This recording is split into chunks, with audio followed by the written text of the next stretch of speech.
Mga kabasketball, ng lisik ang mga mata nitong si LeBron James kay Coach Darvin Ham.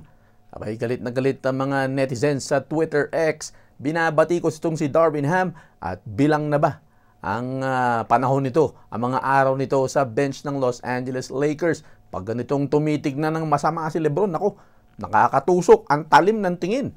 Abay, baka bukas hindi tayo magtataka kung baka ma-fire na ito bago ang laban sa Atlanta Hawks. Abay, itong si Rui Hachimura, magandang nilalaro. Less than 20 minutes lang ang nilaro, pero 16 points ang ginawa. Pero itong si Taurean Prince, babad na babad, mas maraming playing time, 25 minutes, pero 5 puntos lang ang nilaro. Maraming kumukwestiyon sa mga galawan niyang yan. At itong si Austin Reeves at si D'Lo ay binangko sa ilang mga bahagi ng laban kung kailan pwede silang mas magamit ng tama. Pero sa palagay niyo mga kabasketball, umiinit mga usap-usapan, lalo na nga dito sa social media, sa Twitter, mga fans ng Los Angeles Lakers yan, yung mga nagbibigay ng komentong yan. Abay, tignan natin, mukhang magkakaroon na ng yari na kay La GM. Anong masasabi nyo mga kabasketball?